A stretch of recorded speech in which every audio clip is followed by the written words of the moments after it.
In this video, I'm going to tell you guys how you guys can win a lot of money, qualify for the FNCS, and also win games in the FNCS. Well, that is right, ladies and gentlemen. I have watched a lot of pro games and I have jotted down very crucial points for you guys. I have the secrets that pro players use and the pro players are never going to tell you. In this video, I'm going to tell you guys all the secrets which is there to qualify and win the FNCS game. Before we go any further into this video, I just wanted to let you guys know to drop a like here in this video. It is always appreciated. Subscribe to the channel with the notifications turned on because we're uploading every single day and we're only one subscriber away from hitting 360,000 subscribers. And do use the code Tamashbera in the Fortnite item shop. We only have 3 supporters. It would just be fantastic to hit 10 supporters. Well, the first step is very simple. Well, let's begin with today's video. Step number 1 would be to find your duo's partner. Well, you guys can skip this step if you guys already have your duo partner, but if you guys don't have a duo partner and if you guys want to do a partner, well, I know the solution. As you guys all know, like, keyboard players will be having a different tournament than that of controller players. So if you guys have your friends who are on a controller, they won't be able to queue up with you. So you need to have a keyboard tournament and a controller tournament. So it is going to be a very difficult situation if your friends are playing on a controller or on a keyboard and mouse, and if you're playing on the other one. So the first and the most important thing is to find the perfect duo partner. So to find the perfect duo partner means a good amount of coordination and cooperation.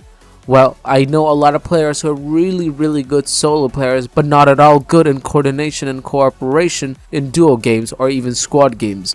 So having a microphone is very essential for this tournament. If you guys don't have a microphone, get a cheap microphone, like, so that you guys can communicate with your duo partner. Just make sure that your duo partner also has a microphone. Now, to find a duo partner, you guys can go to the Discord chat. Like, there are always like links here and there from where you guys can add partners for a tournament. So you guys can always find somebody who will be compatible with your game style from Discord chat, or even there are lots of websites out there like Fortnite Tracker and everything, from where you guys can find lots of players from your specific region: Asia, Oceania, Europe, US East, West, and the South of America. You guys can find your perfect partner from there. So now we have a duo partner. What is the next step that we gotta do? We need to practice a lot before the duo partner. We aren't going to be practicing if we qualify for the FNCS. You guys are not going to practice in week 1. You guys need to practice before everything starts. So practice and practice, play lots of games with your partner. You have like really good coordination and cooperation, and you guys will be able to rise and shine in the main games. Now, the main problem with people is that people have not qualified for the FNCS. For that, you need to be in the Champions Division, and being in the Champions Division this season has been pretty difficult because the strategy that you guys had in the last season is not the same this season. In this season, we have new weapons, we have got a new meta, we've got like new transportation items. So either you double queue or play slow, or have like great decision making or bad decision making, it doesn't matter because everything has completely changed in this season. In this season, pros have taken a different approach and other people have not taken it, and that is the biggest difference between the pro players that I have watched throughout like so many streams, and I have jotted down all the points for you guys. So I'm going to tell you guys everything. So get a pen and paper and let's get deeper into this video. So this is what pros won't tell you. The first step is that if you want to qualify for the FNCS, if you want to reach the Champions Division, dominate in the arena, well, you need to play solos to reach the Champions League faster. That is right, you heard me right. You have to play solos. If you love playing duos and squads, then I'm sorry, you will never win any money whatsoever. You need to play solos if you want to win big. I know you have heard your friends winning like $200, $400, and at the end of the season, the person has like $30,000. I mean, you're going to school and coming back home, and you guys got a lot of pocket money. Well, that's a lot, I would say. So, coming down to the main video, placing in solos is very easy. Gaining points in solos is very easy. For placement in solos, you get if you're in top 25, you get points for that. 20 points per elimination. How easy is that? Now if you get less points if you play with your friend, I understand that it is boring playing a game of solos, but let me tell you guys, well, you will be earning less point in duos or squads or whatever like tournament system is available other than solos, because once your game starts you're losing point in the battle bus. Minus 40 points, minus 30, minus 50. How much are you guys losing? Let me know in the comment section. So you guys are first of all wasting points in the battle bus. Then in a game of squads you get 5 points per elimination. So that means if you guys are playing squads, then you need to get 8 kills to get 40 points. I mean, like, seriously? Like, simple maths. But if in solos, if you play, you get 25 points for being in a bush to be in the top 25 position. 1 kill and you have 20 points. Like, easy peasy. You even get your points back and you plus be on a positive rate. So yeah, camping inside a bush is again a strategy that you guys can implement. Well, it's easy money and easy placement, so you guys can always implement for that if you guys are not that good of a player.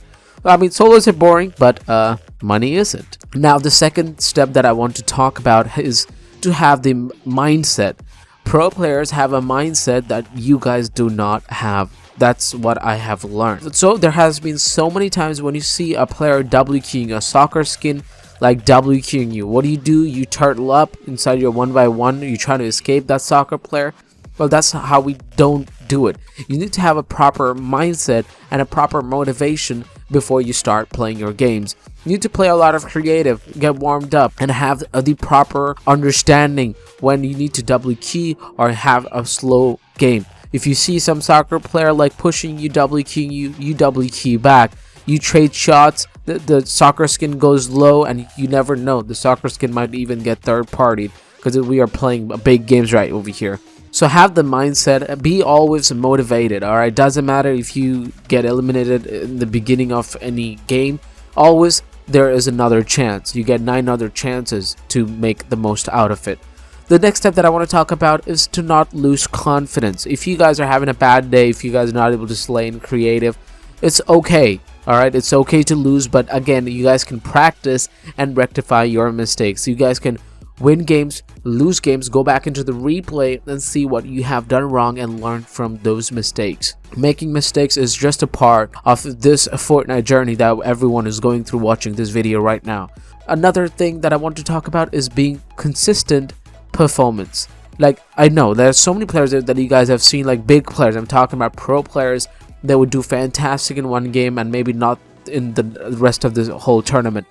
So having consistency is a super important thing. Booga, Clicks, you guys see these guys like being consistent because they have the last 2 points that I talked about.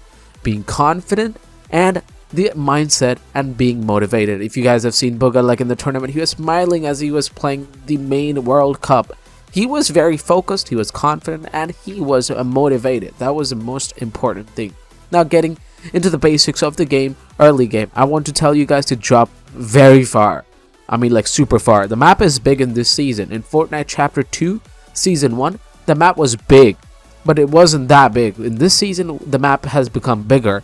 We have got new POIs at the edges of the map. So you guys can always choose your point of the map that you would love to go. Have a specific house, a specific spot as your permanent spot so that you would know how you guys would need to jump from the battle bus and the proper method by which you guys will be able to reach your permanent location of the fastest way possible.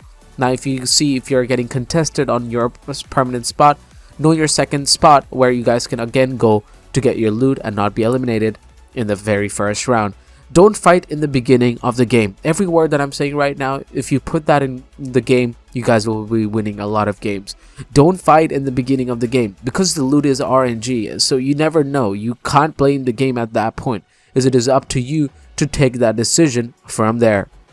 The next thing that I want to talk about is to not challenge in the early game. Even if you get like have a fantastic loot, you have all the proper weapons, you have like the proper maps, don't challenge in the early game, because early game means a lot of players are still alive, and what that means is that you might get third party. People even have their visual cues on the screen, so if you start shooting they would know from which direction it's coming. It's a good possibility that you might even get third party. So play it safe. If you lose confidence in the early game, let's say like you go in for a drop, alright, you get eliminated, you get angry. Alright, and then you start smashing things around because you lost a lot of points in that game. I'm going to tell you right now that this is not for you then. You need to keep a cool mind. Doesn't matter if you get eliminated, go into the next one. If you keep a cool head, you will be consistent. You will be focused. Once you lose your cool, you lose your focus, and that's how you lose games, and that's how you not qualify. So that is very important. Now, again, one of the biggest mistakes that pros do is to not have proper mats. Maybe like in the mid game they would see like they don't have much materials, and then that's when they take risks. So always make sure that you always have great amount of mats, like full mats in the beginning of the game. Doesn't matter what happens in mid game, because the circle keeps on moving and eliminations are very important at this stage. Now let's talk about mid game, shall we? So we have the new circle, right? You guys are in the new circle. You guys are inside your 1x1 tunneled in. You see the timer that it's going off, and you need to move towards the new circle. So the most important thing is to not move late. Always move early. Keep a watch. Keep a timer. You have your phone nearby. Just put up a timer so that you would know like when you gotta move when the new circle is there. If you move late, you will be caught. I'm gonna tell you right now, you will be caught. The next zone, I know it is going to be super RNG. So my trick is to almost stay at the center of the circle. So there's a good possibility if you stay in the middle, you will be getting the zone for the next circle. And when that circle drops in, you can again move to the center of the other circle. So keep on doing that till like the second last of the last circle. Also for this season, you should always know the rotation, which works faster. Like you have your swimming mechanics, grappler. We have unlimited grappling. So if you guys want to land at those prime spots to get the grappler, get it. If you guys have a lot of launch pads, save it. It is very important. It is like do or die situation. Like if you use the launch pad, you survive. Sometimes you don't. So you should know when to use the launch pad, when you shouldn't. Always know like boats are great for traveling, but again, you're totally exposed when you guys are in the boat. Now we have come down to the point of endgame, and you've reached the endgame, and you know that you're gonna get a lot of points now. So first step, don't camp inside a box. Simple and easy. I know if you're tunneled in, you feel safe, then why are you even playing if you guys don't want to win big? So third party other people. You see like someone getting sprayed, you join in that fight. You never know. That guy might be in the last 10 HP. So one bullet might do the trick. Big risks are going to give you guys big rewards. So always third party, just don't stay inside your box. Edit the wall, make your walls translucent I want to say. Try to pick off like people who are in the air using a launch pad, like people who are already getting sprayed, who are in low HP. And that's how you get kills. If you guys see all of these clips, all these tips are inside. All these tips are implemented by these pro players, and you guys will be able to see what I have said in my video. So yeah, again, don't be angry, keep your composure, and you will win games, reach the Champions Division, qualify for the FNCS. Using these tips and tricks, you guys will be able to win big. So again, use these tips and tricks. My name is Tomas Shapira.